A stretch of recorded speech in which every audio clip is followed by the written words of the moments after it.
Good morning. Welcome back to Physics Lab.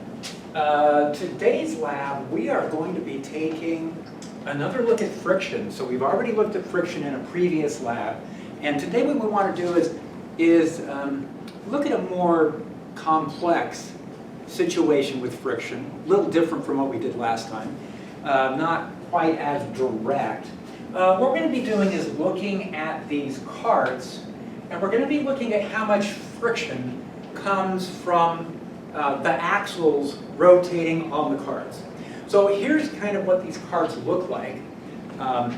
They're these cute little blue plastic things, and you can see that they've got these wheels that rotate. Now you can tell there's some friction there. And then the carts are so light that what we're going to do is we're going to put a couple of weights in here. So I'm going to add 400 grams of mass to the carts, and then I'll weigh it and find out how many grams we have total. And then what we want to do with these carts is we want to pull them up an incline. So what we're going to do is we're going to pull the carts up the incline. So the question then becomes, how much force, how much tension in the string is required to pull the cart up the incline at different angles? So these ramps that we have can be set at different angles. So we'll have an angle of incline. We'll do a set of measurements at 10, 20, 30, and then 40 degrees. So we'll try different angles. Now the force diagram looks something like this. Here is the cart. Oh no, this cart's green. All right, should have used blue. But here's the cart. Now, the cart itself, as it goes up the incline, what you'll notice is that the wheels themselves are rotating. And so it's really a static frictional force as we roll the cart up. But where is that static frictional force coming from? And that's coming from friction that's in the hubs. And so if you look at how the wheels are mounted onto the cart, at that location there's going to be friction taking place. So again, it's a little more complicated than the models we've looked at before. It's not as simple as something just sliding along. And that's what we're saying, okay, something is rolling. There are frictional forces in place that can be traced back to the hub, where the rotation is taking place around some kind of an axle. So the force diagram looks like this. I've got gravitational forces, both cosine and sine theta components. So I've already divided up those components.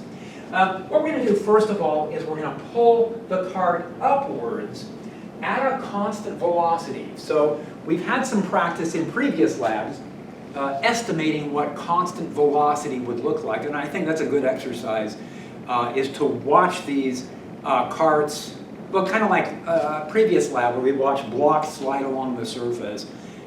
So this time it's carts going up an incline or down an incline at a constant velocity.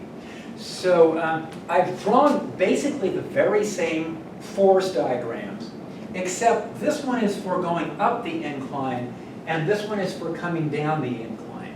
Now if there were no friction at all, the same amount of tension would apply whether we're going up the incline at constant velocity or if we're coming down. But since there is friction, I think we're going to find out there is frictional effects here. The frictional effects are small, but it's measurable. And what we're going to find out is it's going to take a little more tension on the way up, because on the way up, tension has to be large enough to offset the frictional force and the gravitational force. So the tension needs to be as large as the friction plus gravity. Now I'm writing a plus up here because the plus is going to indicate we're going up the incline. Now the tension, the string's going to loop around one of our famous pulleys, right? You guys have seen these before. Okay, we're bringing back the pulleys. And then there are going to be hangers off the edge. So kind of the same equipment that we've been working with before to adjust tension in the string. So now from here, if this is moving at a constant velocity, the tension's going to be the same thing as m2g.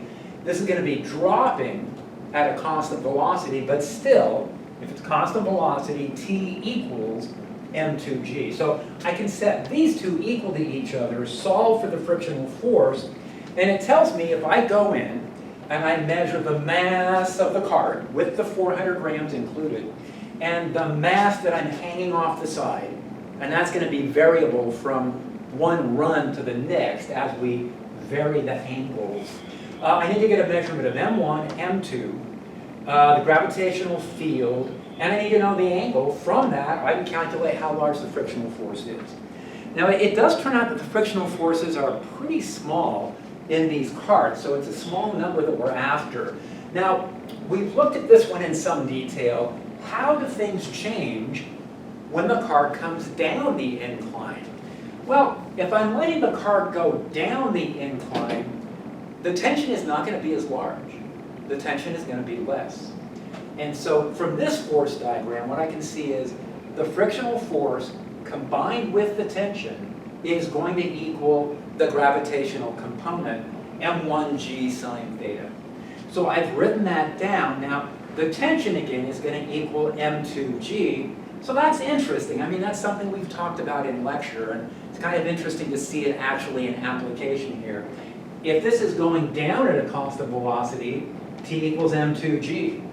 If this is going up with constant velocity, t equals m2g. So it works both ways. And so I made that substitution, solved for the force, the frictional force on the way down. Now I put a minus sign here to distinguish it from the frictional force on the way up. And the frictional force on the way down is given by m1g sine theta minus m2g. Now remember, m1 is not changing. This time we're not going to play around with m1. We're going to keep m1 constant. And what we're going to be doing instead is we'll be looking at different angles. So we'll be looking at 10, 20, 30, 40 degree inclines on the ramp that we're looking at. So the data table might look something like this. This is what my data table looks like. I'm going to measure an m2 value on the way up, which gives me constant velocity, and then I'll use this formula to calculate the frictional force that I measure on the way up at the different angles. And then I'm going to get an m2 value on the way down. Now, the m2 value on the way down, it's going to be less, right? Because the frictional force is working in the opposite direction. Again, if I compare these two force diagrams, everything is identical except the frictional force reverses. So the direction of the frictional force is opposing the velocity here, and the direction of the frictional force is opposing the velocity here. So the friction flips between the two diagrams. Everything else stays the same. So when I carry out the algebra here, I've got the two different formulas going on here, so I can calculate the frictional force on the way down. Now here's the graph of the week. So what we would like to do is measure in newtons, standard units, what are the frictional forces at the different angles on the way up, and what are the frictional forces at the different angles on the way down. Now, what pattern might we see from this? And my first inclination, it's an incline problem, right? So my first inclination is that I don't think the frictional forces should change. I don't see how, immediately, I don't see why the frictional forces would be different on the way up compared with the way down. And I'm not really sure how much the friction will change with angle. Now, it's true that as the angle gets steeper, the normal force is going to come down. The normal force will become less as the angle gets steeper. As the angle gets steeper, more and more of the gravitational force is along the incline. Less and less of the gravitational force will be perpendicular. And so the normal force would be less, and kind of our standard model for friction is if the surfaces are being pushed together less forcefully, there should be less friction. But this friction is kind of different because it's coming from the hub. Now, even with friction being generated along the axle with the rotating wheel, that could probably follow the same pattern. So I'm not sure. I'm thinking maybe the friction stays constant. Maybe the friction drops off somewhat as the angle gets larger. Those are my guesses. So, and I'm really not sure. Again, friction can be fairly complicated here. We'll see what pattern emerges once we collect our data. Now, one of the issues we're going to run into here, let's see. We got the data tables outlined. Here are the frictional measurements on the way up. Here are the frictional measurements on the way down. We've got our graph. I'm plotting the down data. I'm plotting the up data. This is frictional forces in newtons as a function of angle. And then here are the results. So the results are really just kind of a abbreviated version of the data table where I'm just reporting frictional forces up and frictional forces down. Now, one of the things we're going to run into is the issue of how reliable are the angle measurements.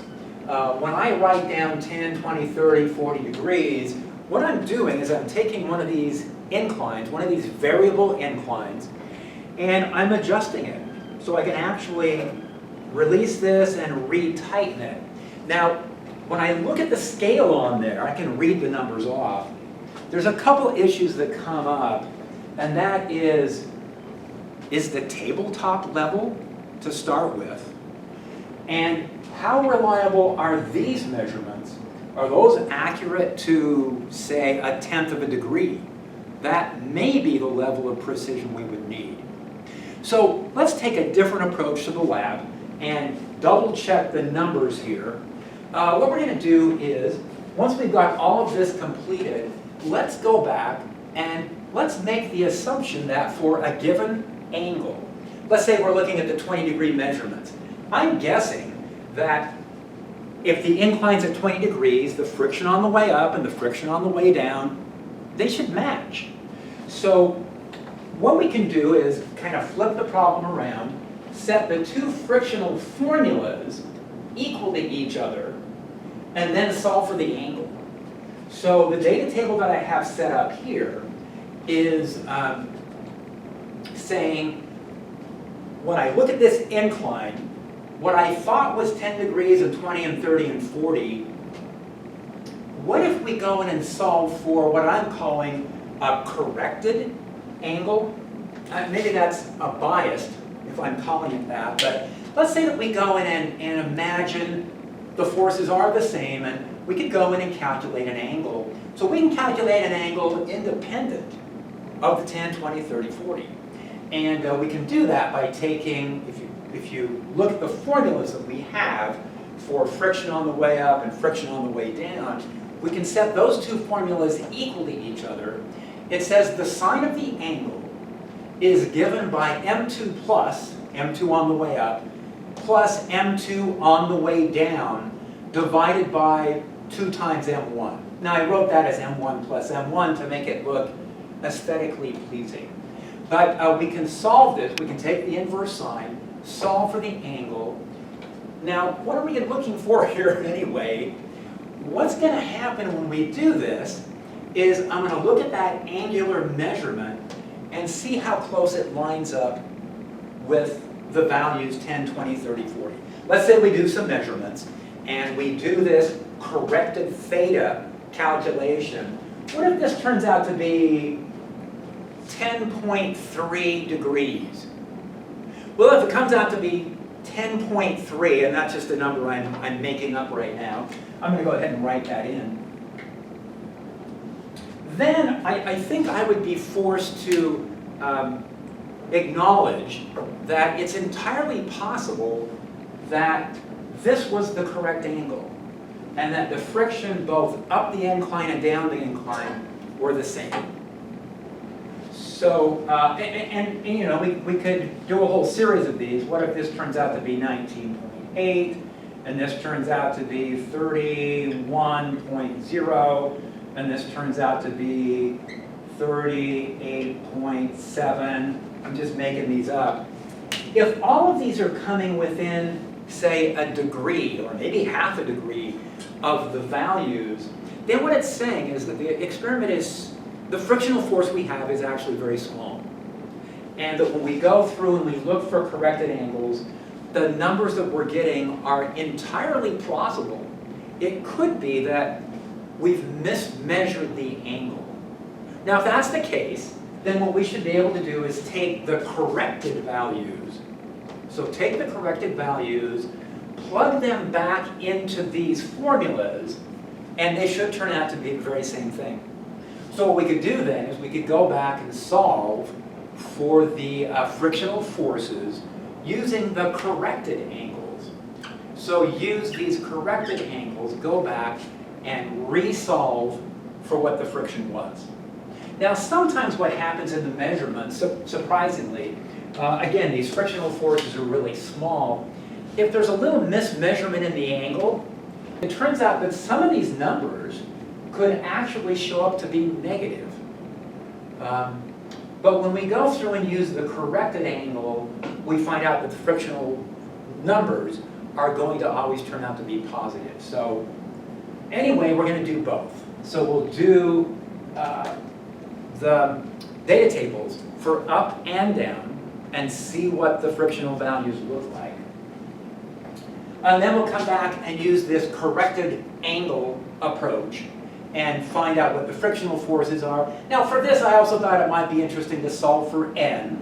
So, do we have the n formulas here? So what we've got here is n is equal to m1g cosine theta. It's the same thing here. N is equal to m1g cosine theta. So again, using the corrected angles. What we could do is solve for the friction, solve for the normal force, then take the friction divided by the normal force. Now, I'm solving here for a coefficient of friction. Maybe this works, maybe it doesn't. So again, we're just looking at, you know, possible, plausible models to try and understand how friction might work as we vary the angle. So, you know, I'm hoping this is kind of fun, kind of a exploration here of how the friction is going to vary. So, any questions on any parts of that? So, let's take a look at the setup, and if you guys have any questions at all, stop by office hours and we will get those looked at.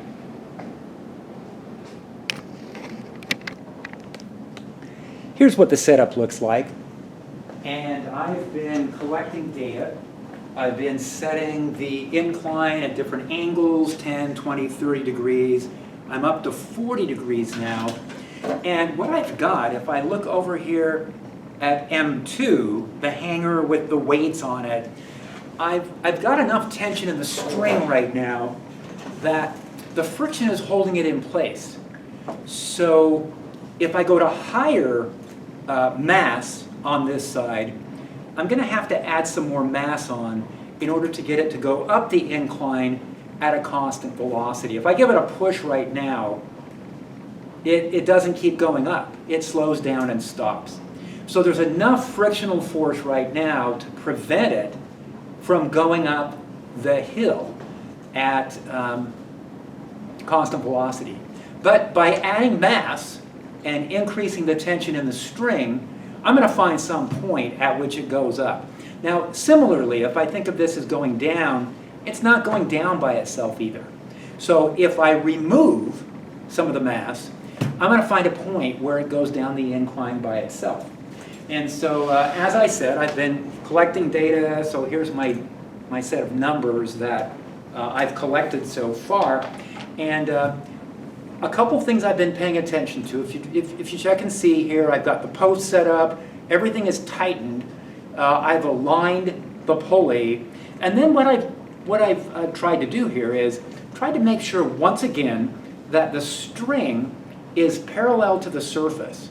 Everything we did with the force diagrams suggested that the string is parallel, and if I'm going to do the correct set of measurements, I've got to verify that as I go along. I also got a brick here. I found out when I was doing some of these, the whole incline apparatus was slipping at some times, but putting a brick on it helped hold it in place. All right, so let's try this. What we've got right now is it's not going up the incline by itself. So let's put, I've got a stack of 10s and 5 grams, 2 grams, and 1 gram. And the measurements I've been taking here are so different from the previous lab where we were looking at blocks sliding along a surface. When we had those blocks sliding along the surface, sometimes I could add 20, 40, 50 grams with very little difference. It was hard to tell which was the correct set. Here what I'm being able to do is actually get down to just a few grams. You know, adding 5 grams on versus taking 5 grams off makes a measurable or an observable difference. So let's try this and see. So I'm going to put 5 grams more on, and no, that still didn't make the difference. I'm going to put, I guess it was a 10. I'm going to put 10 grams on, and look, it's already looking like it's going up the incline farther. Maybe another 10 or 20 should be enough. So I'm going to put 10 more grams on. I'll give it a little bit of a push, and look, it almost looks like I'm picking up speed, right?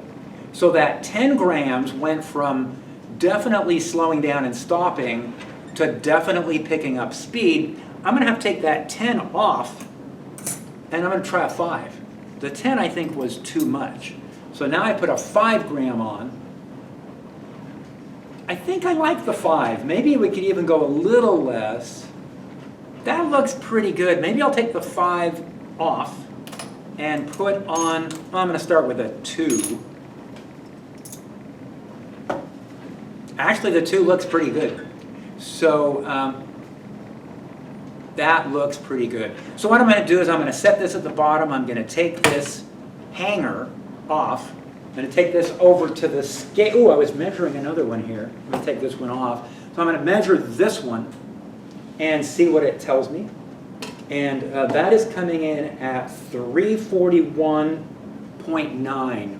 Now, I had just done a measurement of this earlier, and I got 343.4. So I'm seeing a difference here of less than 2 grams. So you can see the resolution here is much tighter. We can actually get the grams down to just, you know, a couple of grams in one direction versus the other. Makes a very definite difference in the observed velocity. So let's do the down measurement, and then that should take care of it. So what I'm going to do is I'm going to take these weights, these masses that I have accumulated. I'm going to take a bunch of these off, because now I want to get this prepared for going down the incline. And here we go. I'm going to take this reduced mass. It's just kind of a guess.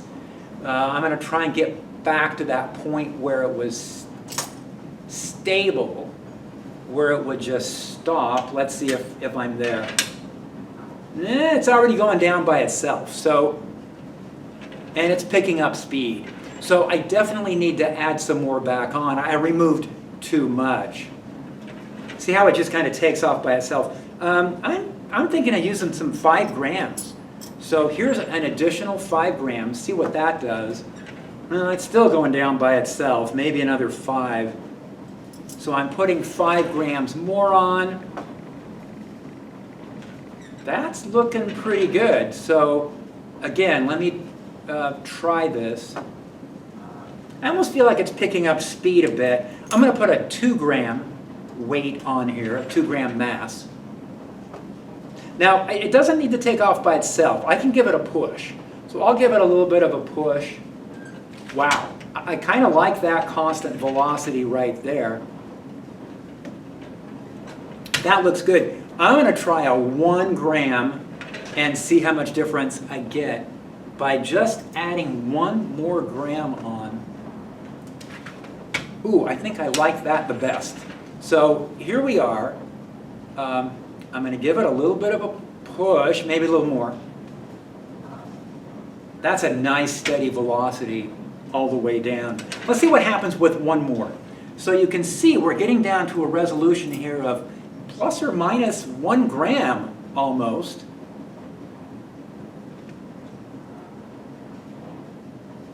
That would also work. It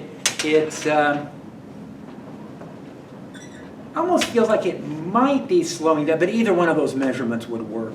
So I'm going to go ahead and measure this. And again, it's like plus or minus 1 or 2 grams is what we are expecting. This is coming in at 293.6. And the previous measurement, just for comparison, this is at 293.6. And the measurement I did earlier was 293.5. So within a gram, we were able to identify constant velocity. So I hope this works. I mean, go back and take another look at this if you need to. Go back and review this. But just by using that judgment of what does constant velocity look like, it seems like we're there. And so the frictional forces are small.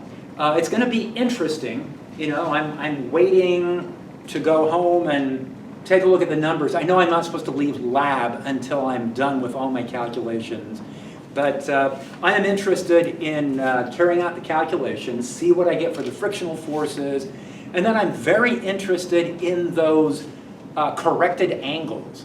I want to see what those corrected angles turn out to be, because everything here seems so much more sensitive than it was in the previous friction lab. So I'm hoping this is more of a precision measurement. It definitely looks like that's the case. So any questions you guys have, just let me know, and we will get those questions looked at.